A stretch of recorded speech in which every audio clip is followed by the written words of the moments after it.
નમસ્કાર મિત્રો. શરૂઆત કરતા પહેલા ફરી એકવાર યાદ કરાવી દઉં. આજની વાર્તા સંપૂર્ણપણે કાલ્પનિક છે. પાત્રો, ઘટનાઓ, સ્થળો બધું જ માત્ર કલ્પનાનું છે. કોઈ જીવતી કે મૃત વ્યક્તિ સાથે કોઈ સંબંધ નથી.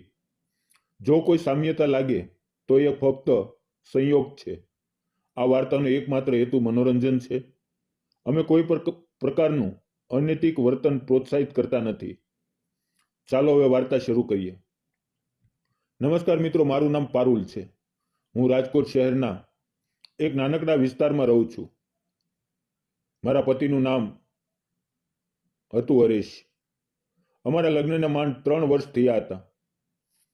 એ ખૂબ હસમુખો, સપના જોનારો માણસ હતો. એનું સપનું હતું કે એક દિવસ પોતાની નાની મોટરસાયકલની ગેરેજ ખોલે. એ રાત દિવસ મહેનત કરતો, લોકોની બાઇક રિપેર કરતો. લોકો એને હરેશ મિસ્ત્રી કહીને ઓળખતા. પણ નસીબમાં શું લખાયું હોય એ કોણ જાણે છે.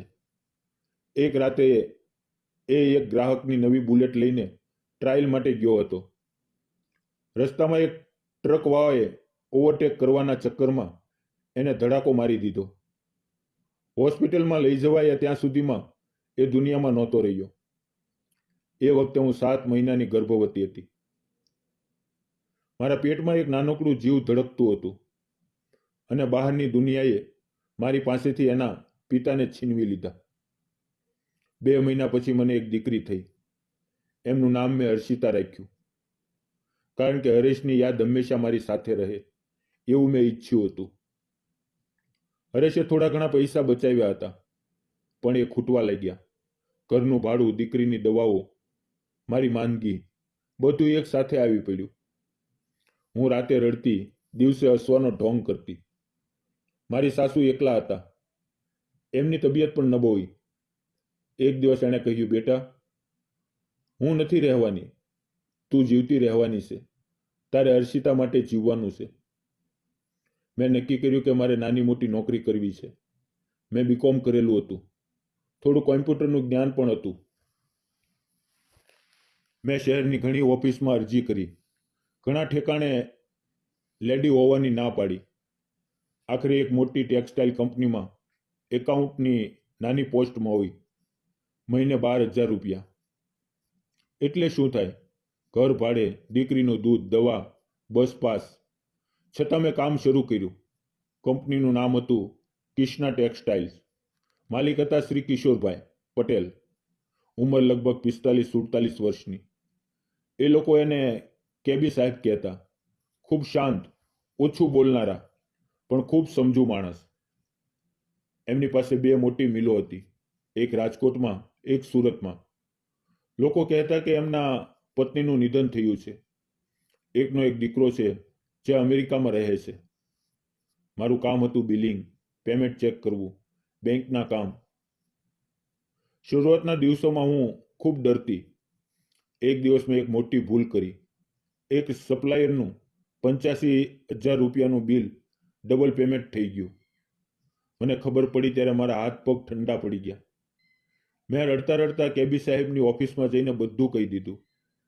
મેં કહ્યું, સાહેબ, મારી નોકરી જતી ન કરતા, પણ હું આ પૈસા પાછા ભરીશ, થોડા થોડા કરીને. એમણે શાંતિથી મારી તરફ જોયું, એક ગ્લાસ પાણી મંગાવ્યું, મને પીવડાવ્યું અને કહ્યું, પારુલ, ભૂલ દરેક માણસ પાસેથી થાય છે. મેં પણ જિંદગીમાં ઘણી ભૂલ કરી છે. એ ભૂલ સુધારવાથી જ માણસ મોટો બને છે. તમે ચિંતા ન કરો, હું સપ્લાયર સાથે વાત કરી લઈશ. અને ખરેખર એમણે એ જ દિવસે ફોન કરીને પૈસા પાછા મંગાવી લીધા. એ પછી એમણે મને ખૂબ સારી રીતે ટ્રેનિંગ આપી. ધીમે ધીમે મારું કામ સુધરતું ગયું. એક દિવસ હર્ષિતાને ખૂબ તાવ આવ્યો. રાતના 2 વાગ્યે હોસ્પિટલ લઈ જવી પડી. મારી પાસે પૈસા નહોતા. મેં ઓફિસની એક સહેલીને ફોન કર્યો. એણે કેબી સાહેબને જણાવ્યું. આખી રાત હું હોસ્પિટલમાં બેઠી હતી. સવારે 6 વાગ્યે જોઉં છું તો કેબી સાહેબ પોતે આવ્યા છે. એમની પાસે એક નાનકડી દીકરીનો ડ્રેસ અને રમકડું પણ હતું. એમણે હર્ષિતાને ગોદમાં લીધી, એના માથે હાથ ફેરવ્યો અને કહ્યું, ચિંતા ન કરો, બધું બરાબર થઈ જશે. એમણે બિલ ભર્યું, ડૉક્ટર સાથે વાત કરી અને મને ઘરે મૂકી ગયા. એ પછી એમણે મને કહ્યું, પારુલ, હવેથી કંઈ પણ થાય તો સીધા મને ફોન કરજો, હું છું ને. ધીમે ધીમે એમની સાથે વાતચીત વધવા લાગી.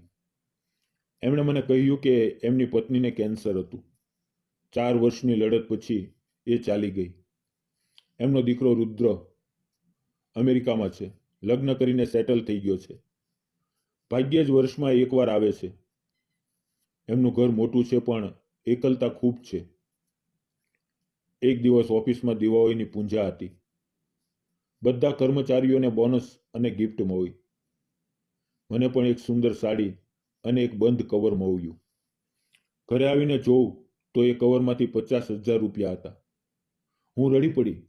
બીજા જ દિવસે હું એમની ઓફિસમાં ગઈ અને કહ્યું, સાહેબ, આટલા પૈસા હું લઈ નહીં શકું, મને શરમ આવે છે.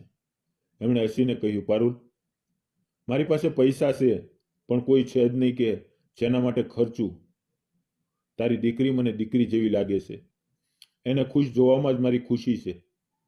એ પછી એમણે મને એમના ઘરે દિવાળીમાં જમવા બોલાવી.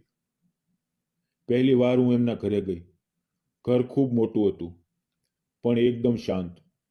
એમણે પોતે રસોઈ બનાવી હતી. ઊંધિયું, જલેબી, પૂરી. હર્ષિતા એમની ગોદમાં બેસીને રમવા લાગી. એમણે હર્ષિતાને હર્ષુ કહીને બોલાવી. રાતે ઘરે પાછી આવતા મારી આંખોમાં આંસુ હતા, ખુશીના. ધીમે ધીમે એ અમારા જીવનનો ભાગ બની ગયા. રવિવારે અમને લઈ જતા પાર્કમાં, મંદિરે, ક્યારેક દરિયા કિનારે. હર્ષિતા એમને પપ્પા કહેવા લાગી.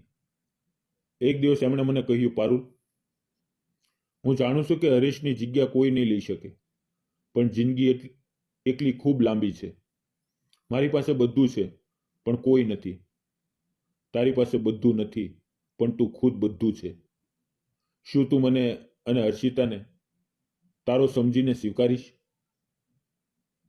મેં ઘણી રાતો વિચાર કર્યો. હરેશની તસવીર સામે બેસીને રડી. પણ જ્યારે હર્ષિતા ઊંઘમાં પણ પપ્પા પપ્પા બોલતી ત્યારે મારું દિલ ઓગળી જતું. આખરે મેં હા કહી દીધી. અમે ખૂબ સાદી રીતે લગ્ન કર્યા, ફક્ત પરિવાર અને થોડા નજીકના મિત્રો. હર્ષિતાએ લાલ ડ્રેસ પહેર્યો હતો અને કિશોરે મને ગળામાં વરમાળા પહેરાવી. એ દ્રશ્ય જોઈને બધાની આંખોમાં આંસુ હતા. આજે હર્ષિતા 7 વર્ષની છે. એ બેસ્ટ સ્કૂલમાં ભણે છે. કિશોરે એનું નામ પણ બદલ્યું નહીં. એ હજુ પણ હર્ષિતા હરેશ કુમાર છે. ઘરમાં હરેશની તસવીર હજુ પણ છે. અમે એની સામે દરરોજ દીવો કરીએ છીએ. કિશોર કહે છે એની દીકરી મારી દીકરી છે. આજે મારું ઘર હસે છે. હર્ષિતા સવારે ઉઠીને 2 પપ્પાને ગુડ મોર્નિંગ કહે છે. એકને તસવીરમાં, એકને સામે. અને હું માનું છું કે જિંદગીમાં પ્રેમ ક્યારેય ઓછો નથી થતો. એ ફક્ત બદલાતો રહે છે, વધતો રહે છે. મિત્રો, તમને શું લાગે છે? પારુલે જે નિર્ણય લીધો એ સાચો હતો કે નહીં? આ વાર્તા એક જ વાત કહે છે. જિંદગીમાં ક્યારેય એક જ દરવાજો નથી હોતો. જ્યારે એક બંધ થાય છે ત્યારે બીજો પણ ધીમે ધીમે ખુલતો જાય છે. ફક્ત એને જોવાની અને સ્વીકારવાની હિંમત જોઈએ. તો મિત્રો, વાર્તા ગમી હોય તો વિડીયોને લાઈક, ચેનલને સબસ્ક્રાઈબ અને એક નાની કોમેન્ટ જરૂર કરજો. ફરી મળશું આવતીકાલે એક નવી વાર્તાની અંદર. ત્યાં સુધી આવજો. વિડીયો પૂરો જોવા બદલ આપ સૌનો દિલથી ખૂબ ખૂબ ધન્યવાદ મિત્રો.